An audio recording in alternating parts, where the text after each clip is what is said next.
يقدم لكم هذا البرنامج برعاية موبيليس. موبيليس، معا نصنع المستقبل.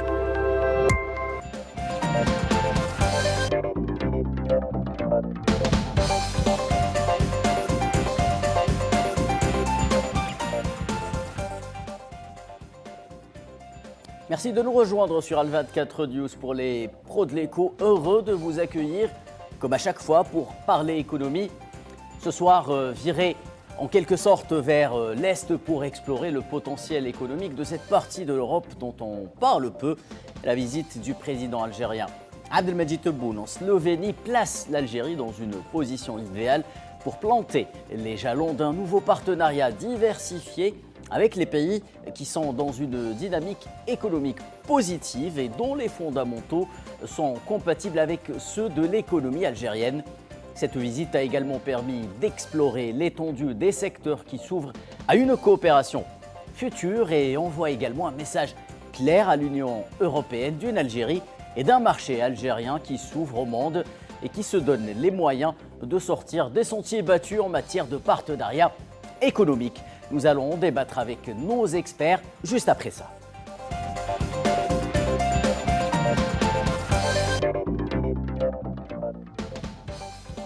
Une brochette d'experts économiques m'accompagneront ce soir pour analyser ce dossier. À commencer avec vous, Idil Sassi, comme chaque semaine, expert international en économie et finance, consultant de l'émission.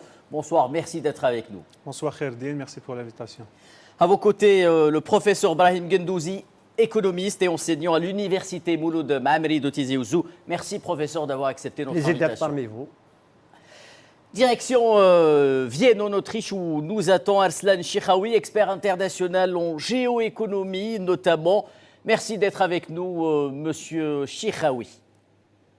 Merci de votre invitation et je salue mes amis qui sont sur le plateau et je suis heureux d'être parmi vous. Et enfin, depuis la Pologne, Marcin Jablonski, représentant de l'Union des chambres de commerce polonaise, nous rejoindra dans quelques instants à partir de Bielsko-Biała en Pologne. Sans transition aucune, messieurs, commençons ce débat avec vous. Alors d'abord, j'aimerais avoir vos impressions sur cette visite du président algérien Abdelmadjid Tebboune, qualifiée de stratégique, notamment en Slovénie, sur le plan économique, bien entendu. Alors si on regarde le plan économique, au-delà des changements qu'on a observés, des redéploiements, des repositionnements, des priorités internationales depuis au moins la crise du Covid, depuis la crise ukrainienne aussi, il y a des positions de pays qui deviennent plus importantes, d'autres moindres, etc. Donc ce redéploiement fait que l'Algérie se tourne progressivement vers des espaces qui étaient originellement des espaces naturels, puisqu'on parle de l'Europe de l'Est. Oui. L'Algérie n'est pas étrangère à cet espace, depuis au moins la révolution algérienne, pour le rappeler.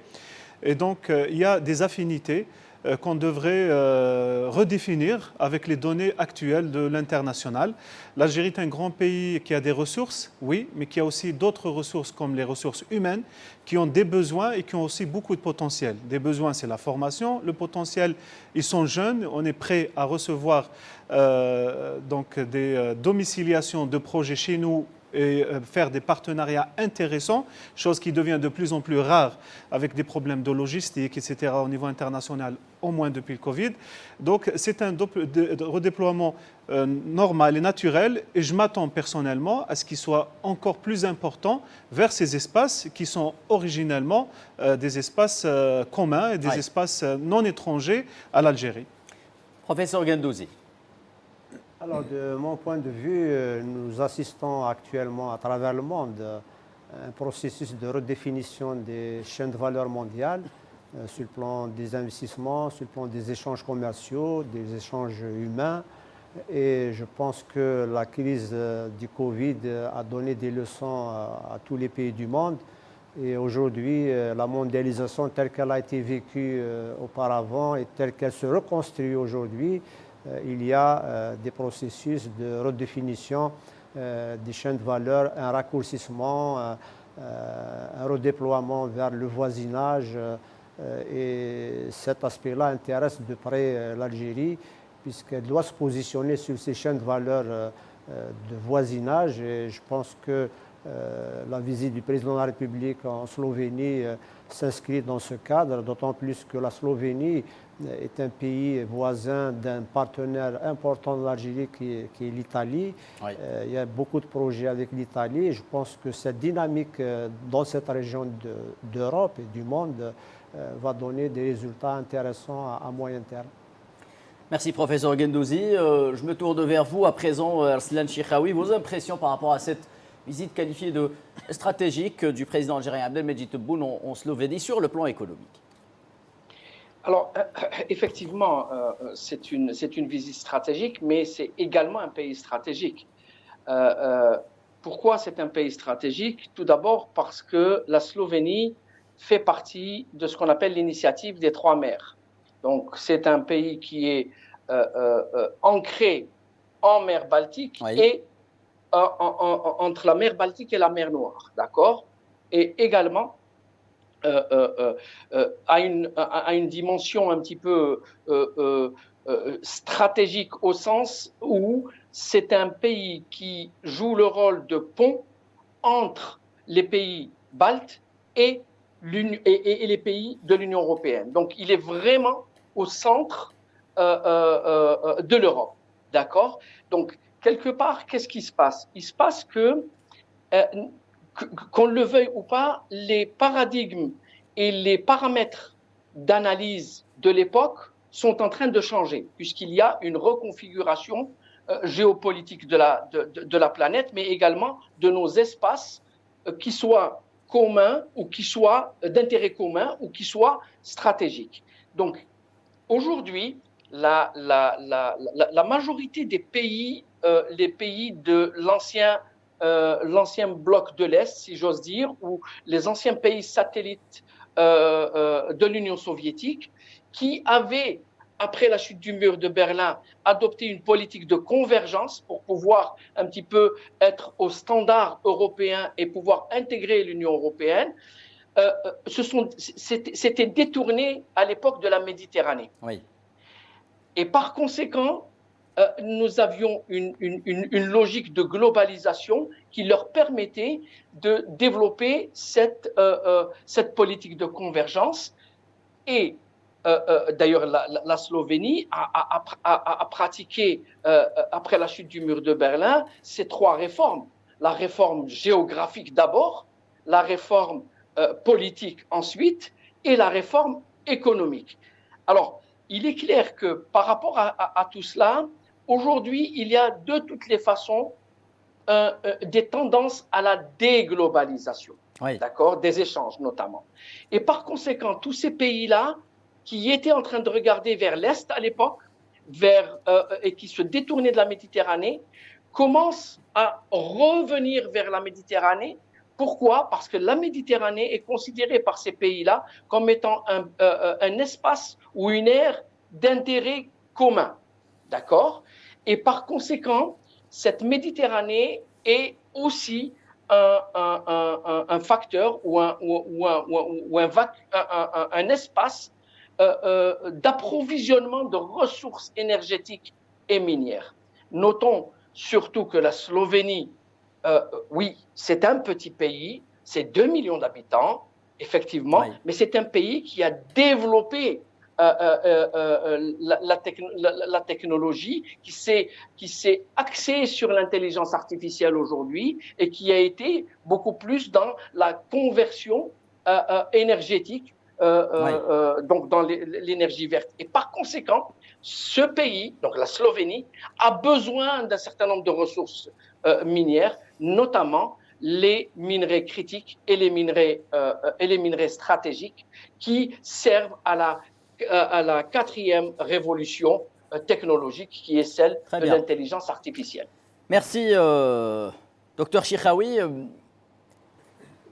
La perche est tendue par docteur Chikhaoui Idil Sassi pour parler un peu d'énergie. Alors, un contrat entre le groupe algérien Sonatrach et le Slovène Geoplin pour l'achat de quantité de gaz algérien a été signé lors de la visite du président Abdelmejid Tebboune en Slovénie. Comment ces pays, l'image de la Slovénie, gèrent-ils leur transition énergétique après la crise ukrainienne et quelles opportunités, là aussi, pour l'Algérie en termes d'exportation de gaz et d'énergie renouvelable, surtout.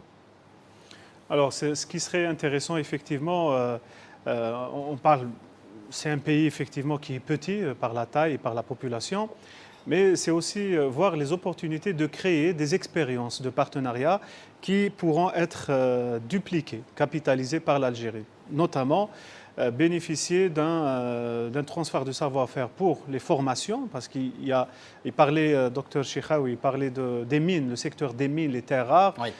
c'est l'avenir. C'est l'avenir. Donc, d'ailleurs, beaucoup d'enjeux actuellement sur le plan international, Chine, États-Unis, etc., se passent derrière la problématique des terres rares, en fait, des matériaux.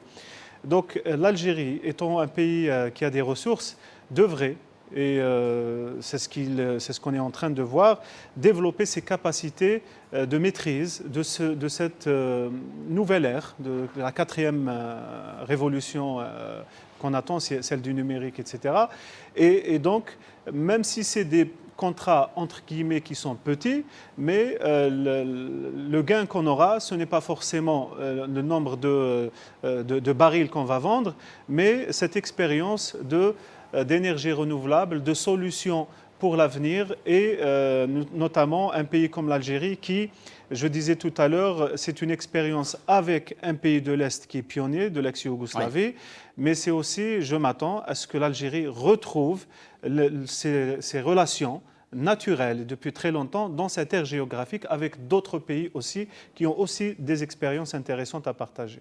Très bien, merci Idil Sassi. Professeur Guendouzi, une question toute simple. Quel est le poids aujourd'hui d'un pays comme la Slovénie au sein de cette Union européenne? Je parle du poids économique, bien entendu. Alors, la Slovénie a développé, depuis qu'elle a adhéré à l'Union européenne, des spécialisations qui lui sont propres, notamment sur le plan industriel. Il y a une industrie manufacturière qui est consistante, notamment dans les composants de l'industrie automobile. Il faut qui représente, je tiens à préciser le chiffre, peut-être jusqu'à 29% du PIB de la Slovénie. Donc l'industrie manufacturière, l'industrie pharmaceutique, ils ont le tourisme et beaucoup plus aussi ces dernières années, ils ont beaucoup investi dans les nouvelles technologies, l'intelligence artificielle.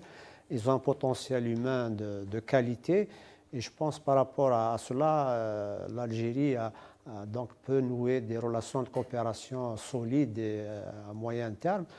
Par contre, il y a un point sur lequel je voudrais revenir, ce n'est pas uniquement pour la Slovénie, mais toute la région de l'Europe centrale, c'est la problématique de l'énergie. Maintenant, en Europe et particulièrement dans les pays Balkans et Baltiques, il y a une problématique qui tourne autour de la sécurité de l'énergie, la provision d'énergie et la transition énergétique. Donc il y a un certain équilibre qui est recherché et je pense plusieurs pays voient en Algérie un partenaire fiable et durable dans le temps pour résoudre cette équation de sécurité énergétique et de transition énergétique. Pour cela, on peut s'appuyer sur nos infrastructures déjà existantes qui nous relient à l'Europe, notamment à travers l'Italie. Tout à fait. Et puis, pour aller dans les énergies renouvelables, sur le moyen terme, il y a la question de l'hydrogène, puisqu'il y a un projet piloté par l'Union européenne avec des partenaires importants. Le South H2 Corridor. South H2 Corridor, qui intéresse pour le moment l'Italie, l'Autriche et l'Allemagne, et que la Slovénie peut être intéressée parce qu'elle est dans le même corridor que l'Italie. Et je pense que peut-être d'autres pays seront aussi intéressés par cette problématique de l'hydrogène qui va contribuer à la décarbonation des activités industrielles. Merci professeur pour ces précisions. Il est temps de rejoindre notre ami Marcin Jablonski qui nous attend du côté de la Pologne. Bonsoir cher monsieur Jablonski. Alors quelle est votre analyse de la nouvelle dynamique économique des pays dits, je dis bien dits, d'Europe de l'Est tels que la Slovénie, mais également votre pays, la Pologne, la République tchèque et tant d'autres. Et comment expliquez-vous les taux de croissance économique élevés par rapport aux chiffres de la zone euro? Yeah, thanks for these questions. I think that Merci pour cette question. economic map of Europe Oui. and European Union, we can Si vous regardez la carte économique de l'Union européenne, vous pouvez voir et vous rendre compte de la dynamique des pays membres. states, European member states. So, like Poland, À l'image de la Pologne. Et là, je tiens à préciser que nous n'aimons pas être catégorisés comme des pays de l'Est. like Czech Republic, we are Central European country, and this is very important in terms of the. Avec la République tchèque, nous sommes plutôt des pays d'Europe centrale. Ça a quand même une certaine importance du point de vue de la géopolitique au sein de l'Union européenne. In the development, thanks to being of the membership, being members of. Et nous avons fait des progrès énormes dans cet espace européen en ayant accès au financement et aux marchés européens.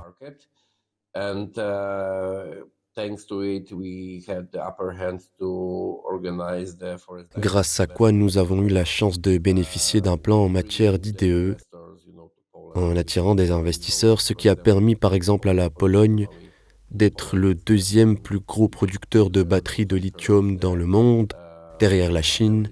Voici donc quelques réalisations et nous ne serions pas là sans l'appartenance à l'Union européenne.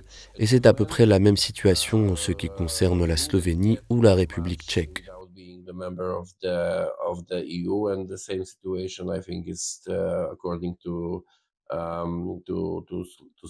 Slovenia or the Czech Republic. We took advantage of having the access to the funds. Nous avons eu l'avantage d'accéder à des financements pour développer nos infrastructures. Nous avons construit un réseau important d'autoroutes et de voies express. We built a significant number of the highways and the express roads. Still, Poland is a big construction field. We have the very fast internet access. Nous avons accès également à un Internet à très haut débit grâce à la fibre optique et à la 5G. 95% of the households has access to the optical fibers and the fast internet, the 5G. So yeah, it's very important, to attract Poland. Donc je disais qu'il est très important de faire de pays comme la Pologne, la République tchèque et la Slovénie des partenaires pour le développement. Partner for development. This is the good place to go, the stable. C'est the place to be, au vu de la stabilité politique, mais également des règles en matière du doing business.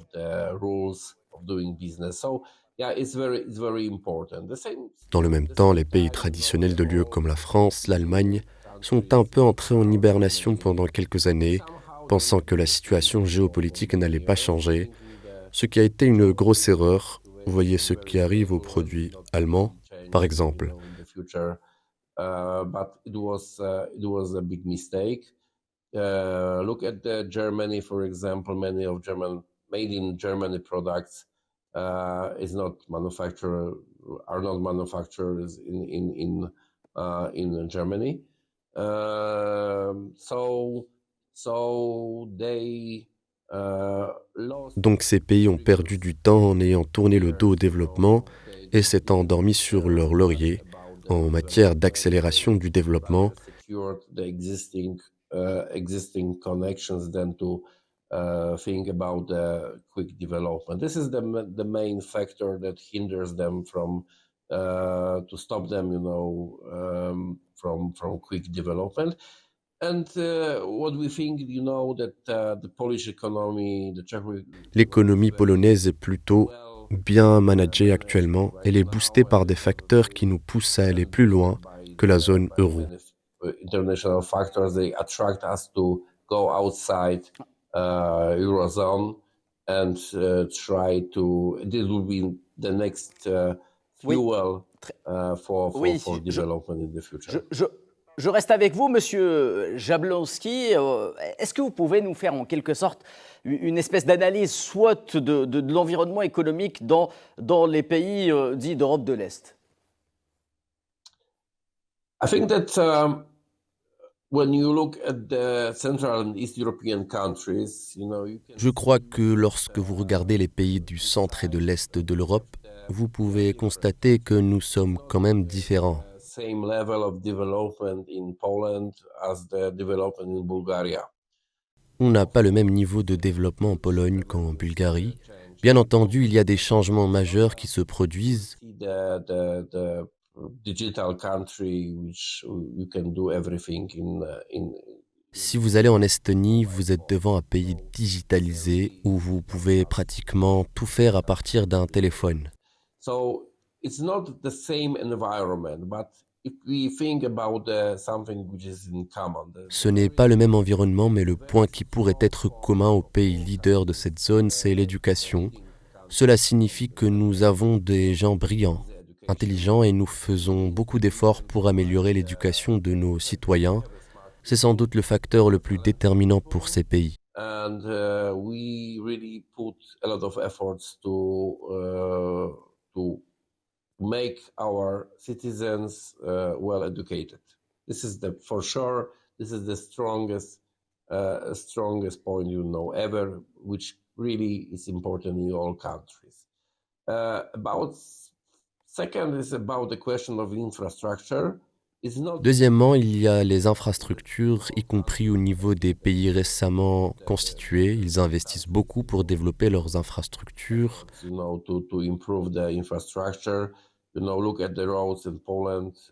Regardez les routes en Pologne et en Slovénie. Le développement des infrastructures y est très significatif et important. Environmental infrastructure development, which is very significant and very important for partners. About something weaknesses, I think that. Pour ce qui est de quelques faiblesses, je peux en identifier deux. Je pense que nous restons entre guillemets plus pauvres que nos voisins de l'Ouest. Nos entreprises ont moins d'argent que leurs concurrents en Italie et en France. It means that our companies has less money than their competitors from Italy or France. So it's normal. It's a normal situation when. C'est une situation plutôt normale car nos économies se sont développées durant les dernières années seulement. Previous 100 or even longer, So it's important. And second thing, I think that. La deuxième chose, c'est le fait que durant les 30 dernières années, les gens sont devenus trop centrés sur l'Europe. Cela signifie que beaucoup d'activités et de projets sont élaborés pour combler une demande européenne et non mondiale. A lot of activities, a lot of projects are organized and fixed, to fulfill the European demands, not the world. Merci, Monsieur Jablonski. Restez avec nous. Nous avons d'autres questions à vous poser avant la fin de cette émission. J'aimerais me tourner vers le docteur Chiraoui. À présent, est-ce que ces pays sont-ils devenus aujourd'hui des relais de croissance dans le cadre de la renégociation de l'accord d'association UE-Algérie? Docteur Chiraoui, est-il aujourd'hui important de démontrer que l'Algérie est prête justement à travailler avec tout le monde au sein de cet espace géoéconomique? Rapidement, s'il vous plaît, professeur, pour qu'on puisse marquer une petite pause. Tout à fait. Nous sommes dans cette logique et effectivement, ces pays qui sont considérés comme étant des petits pays de l'Union européenne ont quand même un poids important, d'autant plus qu'ils ont des capacités, ça a été dit, je ne vais pas le répéter, ça a été dit par tous nos amis et invités, des capacités humaines, des capacités technologiques, mais surtout qu'ils sont en train aujourd'hui de mettre le curseur sur le nearshoring et le nearsourcing. Donc, les deux éléments clés de ces pays-là, c'est le nearshoring et le nearsourcing. Et par conséquent, est-ce que vous pouvez expliquer ces deux concepts rapidement à nos téléspectateurs? Ces deux concepts vraiment très, très, très rapidement. Le nearshoring, c'est délocaliser ce qui a été localisé en Chine pour pouvoir produire tout près, c'est-à-dire proche, la Méditerranée et l'espace qui est proche, donc l'Algérie par conséquent, et l'espace qui est le plus proche de l'Europe. Donc par conséquent, l'industrie qui avait été délocalisée vers la Chine par exemple sera relocalisée est colocalisé dans l'espace méditerranéen. Et le nearshoring, c'est d'essayer d'aller chercher les ressources naturelles, donc gazières notamment, fossiles, non fossiles et minières, dans les espaces qui sont les plus à sa proches. Porte, ne pas aller chercher loin. Merci, absolument. professeur. Ça réduit les coûts. Merci, docteur Chiraoui. Je vous propose, messieurs, dames, de marquer une courte pause avant de revenir à ce débat passionnant sur le plateau des Pros de l'Écho.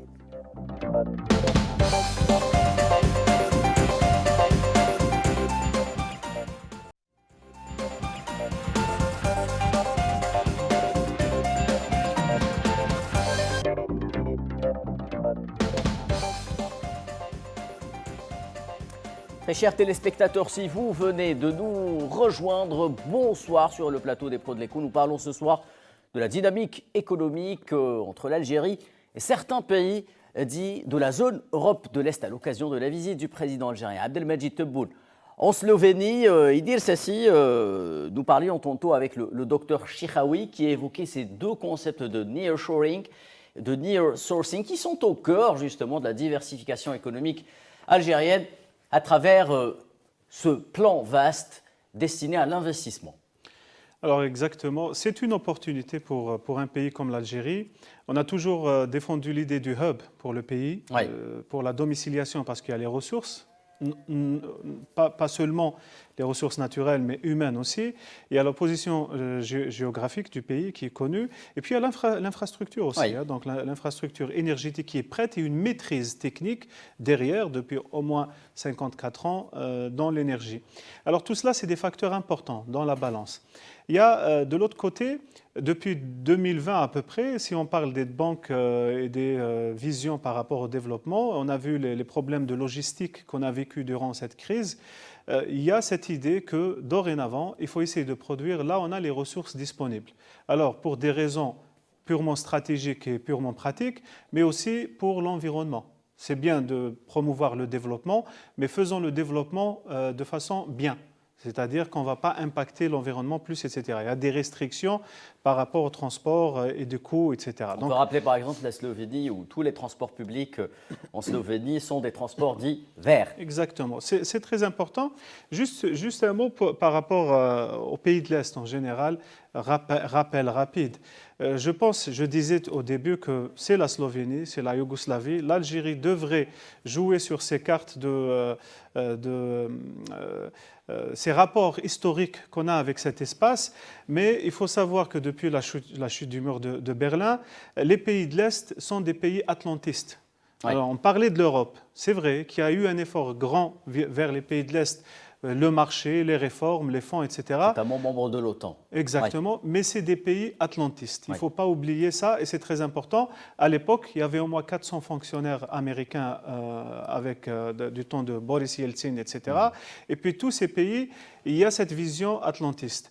Donc, partir vers l'Est, c'est effectivement retrouver, comment je dis, des affinités historiques, mais sur de nouvelles bases. Le monde se reconstruit, ce n'est pas que l'Europe, c'est un levier pour l'Europe, mais c'est un levier pour autre chose de plus important. Merci Idel Sassi. Professeur Gendouzi, est-ce que les entreprises de ces pays-là, dans l'automobile, l'agroalimentaire, le numérique et autres, peuvent-elles s'implanter en Algérie et profiter de la ZLECAf et du marché africain qui leur tend les bras à l'avenir proche? Tout à fait. L'Algérie, elle est dans son environnement naturel. C'est l'Europe et c'est l'Afrique. Et je pense que par rapport à ces deux aspects, il est important pour des entreprises européennes de se positionner dans la stratégie du nearshoring ou nearsourcing dans un pays comme l'Algérie, parce qu'aujourd'hui, ce qui est fondamental en termes de compétitivité, en termes de rationalisation des coûts, c'est la logistique.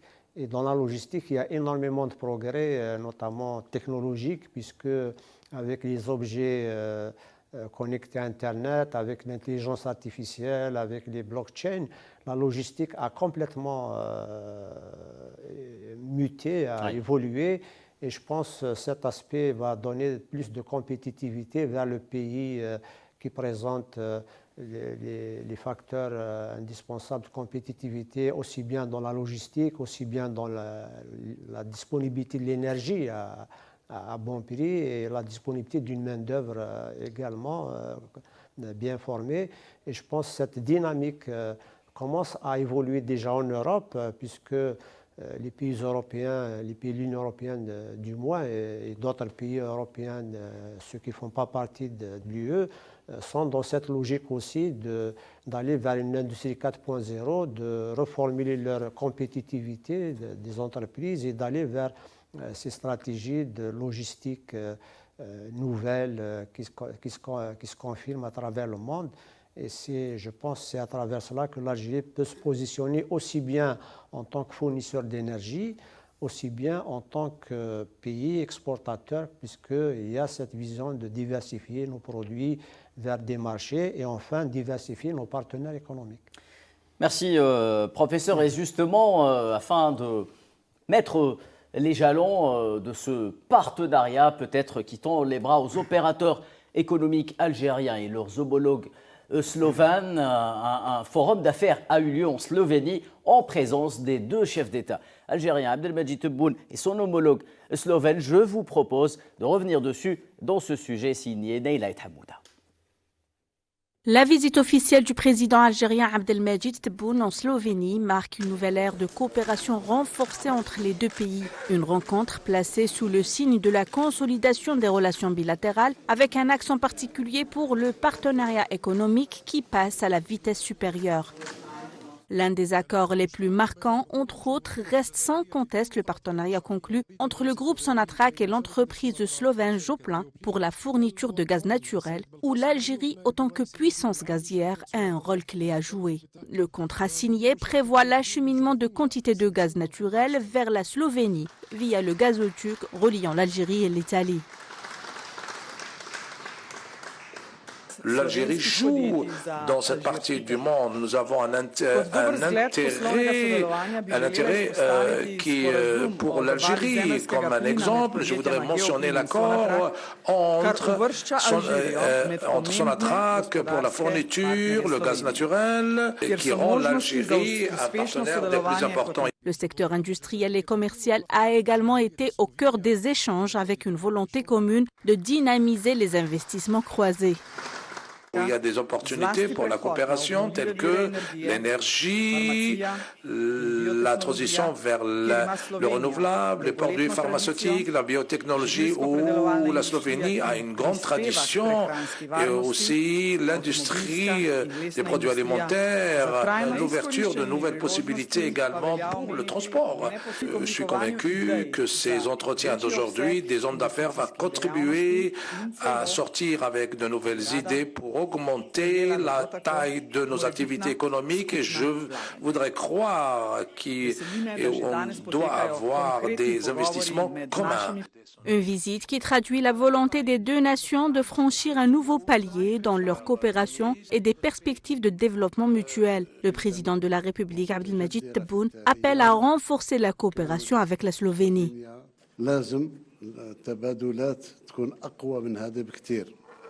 وتكون تعكس العلاقات اللي موجودة عندنا حاليا بيننا وبين البلد الوحيد في إفريقيا اللي ما عليش ولا سنتيم مديونية. هذا مؤشر قوي. أغلب الدول الإفريقية مستدانة يعني إلا الجزائر. الجزائر عندها استقلالها السياسي واستقلالها الاقتصادي واستقلالها المالي. Plus de 70 chefs d'entreprise algériens ont accompagné le président de la République, preuve de l'ambition clairement affichée, faire de ce déplacement un véritable forum d'opportunités économiques et de la coopération, un exemple qui dessine les formes de l'avenir, où l'Algérie et la Slovénie unissent leurs forces pour une croissance partagée et durable. Docteur Arslan Cheikhaoui, on vient de le voir, le président algérien Abdelmadjid Tebboune n'a pas mâché ses mots en parlant de ces échanges économiques et commerciaux entre les deux pays jugés insuffisants. Comment, selon vous, faire pour accentuer cette relation économique commerciale qui tend les bras aux deux communautés d'affaires? On vient de le voir. Alors, moi, je vais résumer en trois lettres ce qui se passe. dans le monde d'aujourd'hui, dans le cadre de cette recomposition un petit peu géopolitique et géoéconomique, mais également toute cette multipolarité qui est en train de s'installer.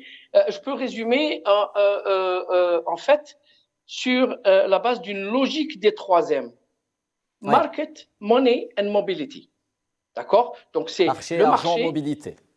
argent et mobilité. Donc ces 3 facteurs aujourd'hui, l'Europe les a bien intégrés, notamment pourquoi je parle de l'Europe? Parce que nous sommes concernés aujourd'hui par l'accord d'association avec l'Union européenne et également la visite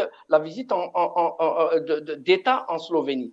Alors, ce qui est important de noter, c'est que incontestablement, il faut pas se dire que du jour au lendemain, les énergies fossiles vont disparaître et que nous allons faire tous de l'hydrogène. Il y a une réalité, parce qu'il ne faut pas qu'on se raconte d'histoire. Donc, les énergies fossiles resteront là pour encore un bout de temps, selon les spécialistes de la question. Les énergies renouvelables sont en train de petit à petit de prendre le relais. Leur place, oui. Et, absolument. Et également ce qu'on appelle la reconversion énergétique qui est encore une fois liée aux ressources minières, en gros. Hein. Donc tout ça fait qu'aujourd'hui, le bilatéral est en train de se développer beaucoup plus que le multilatéral. Donc ce que l'Algérie appelait dans les années 90 et avant les années 90 des relations bilatérales ne pouvait pas se développer parce qu'il y avait le poids de la construction européenne. Aujourd'hui, nous avons le Brexit, nous avons la guerre en Ukraine, qui, j'espère, et certainement va cesser bientôt, et les effets du Covid-19 de la pandémie font que la donne a complètement changé. Donc, tous ces pays-là qui étaient un petit peu pilotés de manière communautaire, ont commencé à se développer ou à développer leur relationnel sur le plan bilatéral. Et nous assistons aujourd'hui à ce qu'on appelle la diplomatie de réseautage, le networking diplomacy, qui est de plus en plus un facteur qui est mis en avant pour pouvoir... Oui. Et d'ailleurs, la présidente de la Slovénie l'a clairement dit. Nous avons besoin des marchés pour pouvoir continuer à survivre, pour que nos entreprises continuent à survivre. Donc, le marché est un élément clé. Merci Arslan Chikhaoui. Idriss Sassi, à peine 100 millions de dollars d'échanges commerciaux entre l'Algérie et la Slovénie.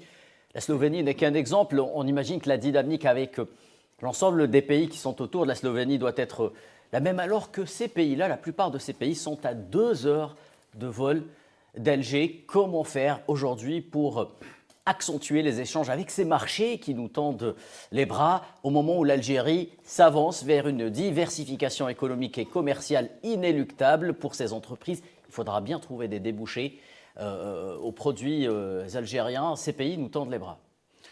Alors oui, l'Algérie a prouvé une crédibilité donc, par rapport en étant un fournisseur, en étant un partenaire. Et donc ça compte dans la balance dans un monde d'incertitude où l'investissement et l'industrie, les pays eux-mêmes ont besoin de visibilité et de partenaires fiables. Et ça, l'Algérie l'a démontré. Donc nous sommes dans le créneau de résilience depuis au moins 2020. Dans ce sens, donc ce genre de pays, je disais tout à l'heure qu'on peut compter sur des chiffres qui sont 100 millions ou 1 milliard ou 2 ou 6, etc. Mais on ne capitalise pas que par l'argent, puisqu'il y a d'autres objectifs stratégiques quand on signe des accords. Ça veut dire qu'on peut capitaliser autrement. Ce n'est pas qu'une question de chiffres. Nous avons une vision stratégique qui est peut-être de la formation. Donc il y a effectivement, on peut fournir du gaz, mais il y a d'autres aspects qui font qu'on peut avoir une valeur ajoutée de ces partenariats qui ne sont pas forcément chiffrables instantanément. Donc on va capitaliser autrement. Ça d'un côté. De l'autre, notre pays s'ouvre rapidement avec des réformes légales, juridiques depuis quelques années pour l'investissement. Je vois très bien la volonté politique dans ce sens et on voit de la volonté d'investisseurs et de fonds, c'est notre presque occupation quotidienne, qui sont intéressés par le marché algérien. Il nous faudra par contre avoir la capacité de recevoir ces investissements. Oui. C'est toujours bien d'aller, de les chercher, mais il faut être capable de les absorber. Ça ne se fait pas en une semaine, il faut du temps. Nous avons commencé, on voit les corrections pour le guichet unique, pour la API, oui. pour l'Algex, etc. Donc la stabilité juridique, ça se fait, ça se travaille. Et puis il y a eu aussi un engagement du président de la République, je me souviens, qui est un cadre réglementaire pour l'investissement qui serait au moins de 10 années. Exactement. Tout cela pèse dans la balance. Donc c'est cette capacité d'absorber, je ne pense pas que comment on dit, le country branding de l'Algérie dans cette zone-là n'est pas difficile à faire. Ils nous connaissent, ils savent notre crédibilité et nos capacités. Il faut après travailler sur l'étape suivante qui est recevoir et capitaliser réellement sur ces capacités. Merci Edil Sassi. Ils nous connaissent, professeur Ghedouzi. Ils savent de quoi on est capable. Le président algérien Abdelmajid Tebboune montre l'exemple une nouvelle fois en allant paver la voie, peut-être aux opérateurs économiques algériens, pour qu'ils puissent scruter des marchés, ces marchés qui nous tendent. Quels sont, selon vous, peut-être les principaux secteurs qui pourraient très rapidement se frayer un chemin sur le marché slovène et celui des pays voisins?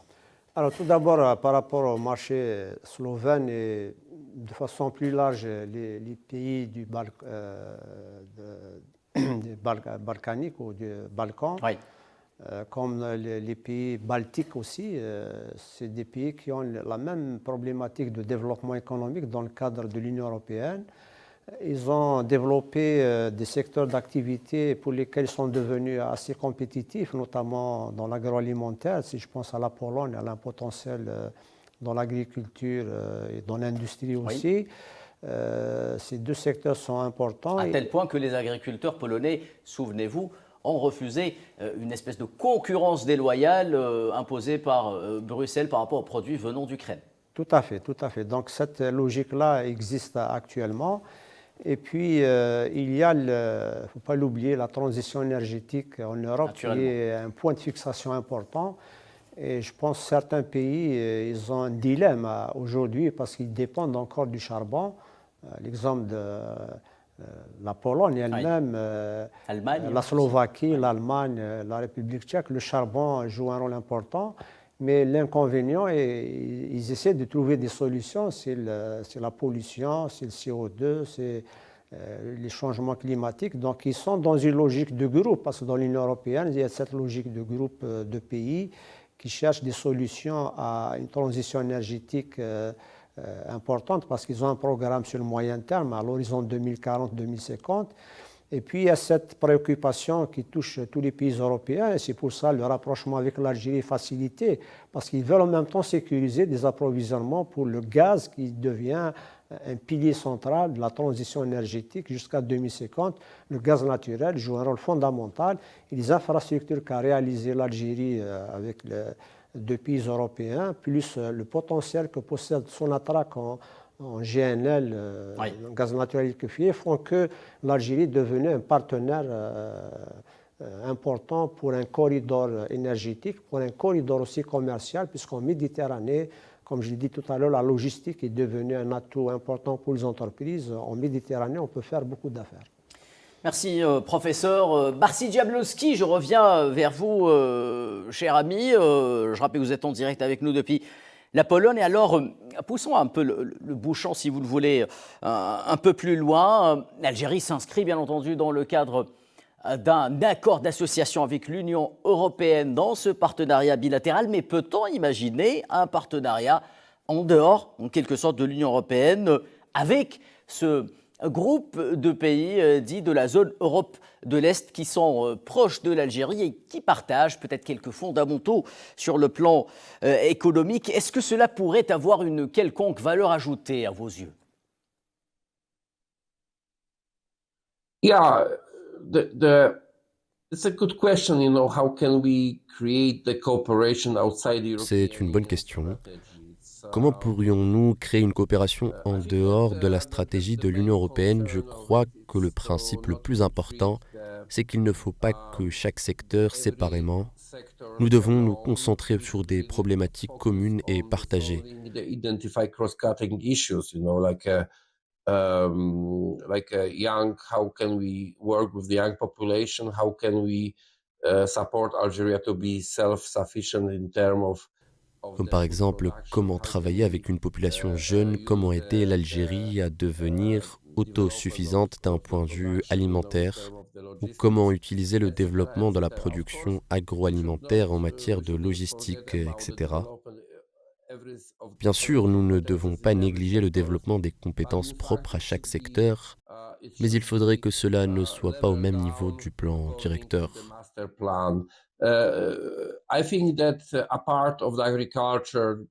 Je pense que, mis à part l'agriculture, le transport, la logistique, l'investissement et l'énergie, nous devrions nous concentrer sur les mines et à l'accès aux terres rares, mais pas seulement pour l'extraction, mais aussi pour la transformation.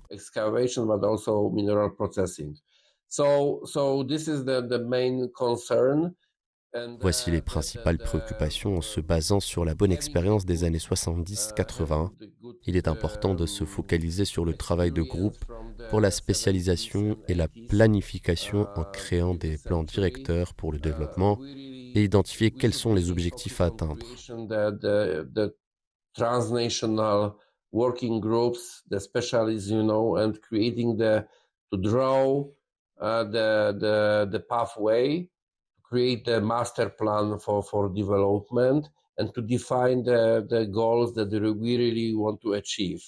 Okay, we can focus on supporting the Algeria by providing the... Ok, nous pouvons également soutenir l'Algérie en lui fournissant une certaine expertise et un certain savoir-faire, mais le chemin le plus sérieux est d'aller vers des plans directeurs qui feront que nous soyons des partenaires durables en ayant recours à nos compétences respectives.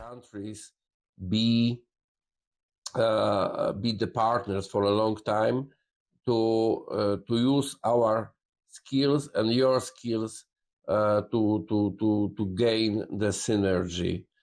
Et ce, pour gagner en synergie, passons à l'échelon au-dessus et identifions les défis et essayons de trouver des réponses face aux critères de l'avenir.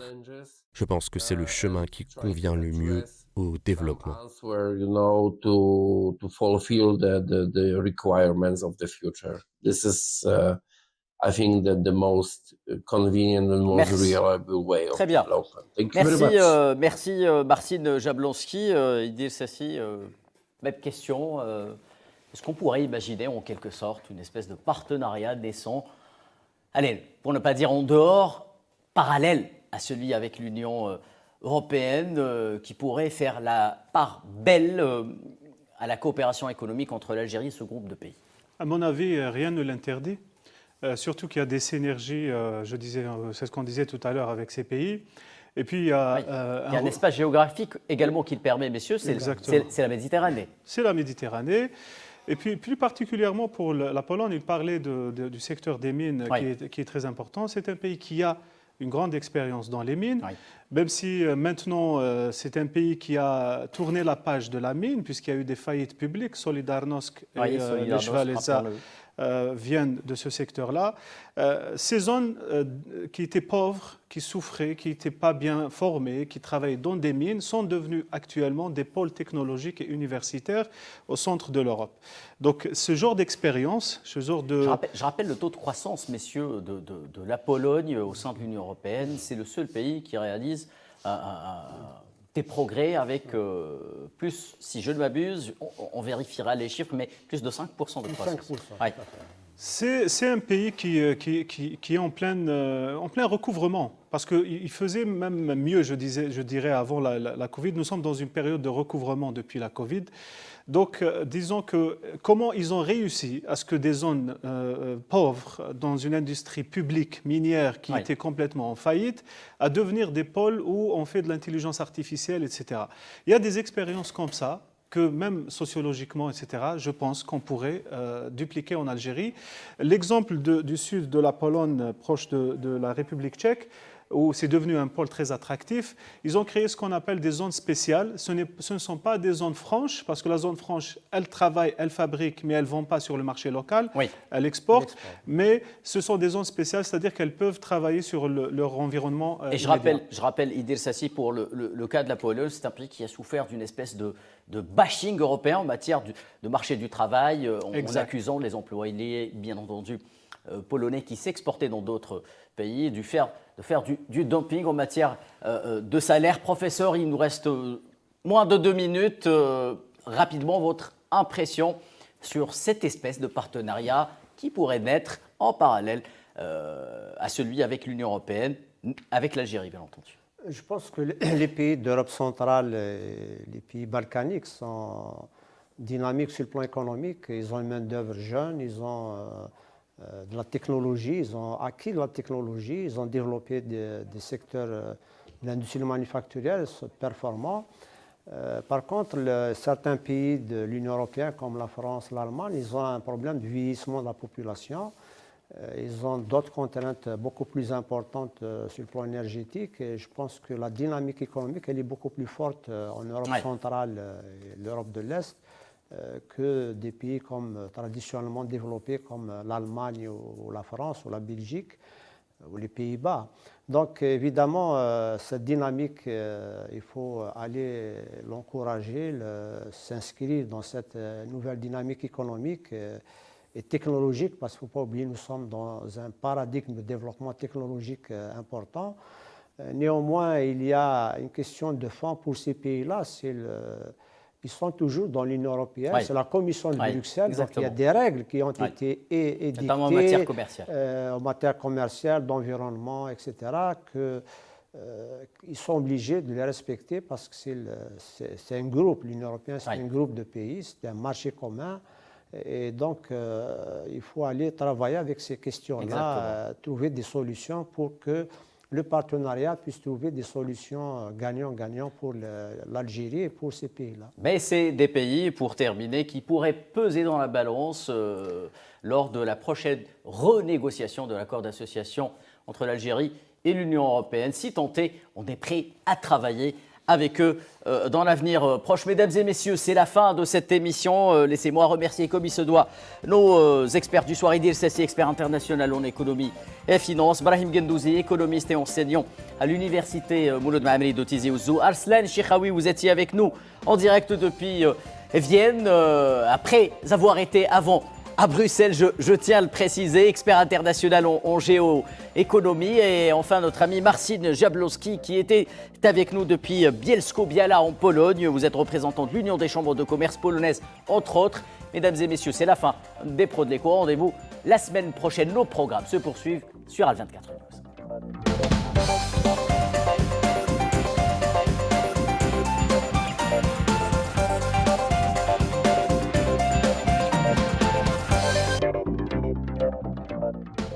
قدم لكم هذا البرنامج برعاية موبيليس. موبيليس، معا نصنع المستقبل.